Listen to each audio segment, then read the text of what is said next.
Music या मंत्रास, इससे IQ level कैसे बढ़ सकता है? इसका साइंस है। साइंस कैसे मैं बताता हूँ।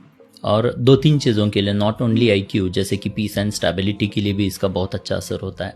मंत्रा या म्यूजिक्स जो है, मंत्रोच्चार करते तो क्या होता है कि मंत्र यानी क्या है, वो पर्टिकुलर साउंड है जो अगर साइंटिफिकली देखेंगे तो वो फ्रीक्वेंसीज है, करेक्ट। तो ये जो फ्रीक्वेंसीज है, ये फ्रीक्वेंसीज लो फ्रीक्वेंसीज होती है।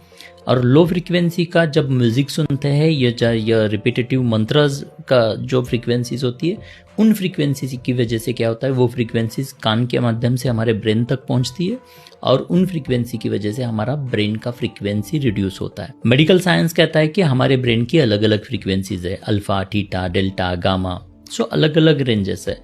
सो ब्रेन फ्रीक्वेंसी साइंस बताता है कि lower the frequency higher the peace and stability. जितना आपका ब्रेन का फ्रीक्वेंसी रिड्यूस्ड रहेगा उतने आप पीसफुल और स्टेबल रहेंगे, और जितना ब्रेन का फ्रीक्वेंसी हायर रहेगा उनका आपका पीस एंड स्टेबिलिटी कम रहेगा। सो इसका एक एग्जांपल देता हूँ। मान लीजिए कि कुछ पीसफुल अल्फा फ्रीक्वेंसी का म्यूजिक चल रहा है, एकदम साइलेंट म्यूजिक चल रहा है। सो 10-15 मिनट के बाद में क्या होगा कि ऑटोमेटिकली एकदम हम साइलेंट हो जाएंगे, हमारे हाथों पैरों के मूवमेंट रुक जाएंगे और एकदम स्टेबिलिटी इस हॉल में पूरी तरह से एकदम शांति छा जाएगी, कामनेस आ जाएगा।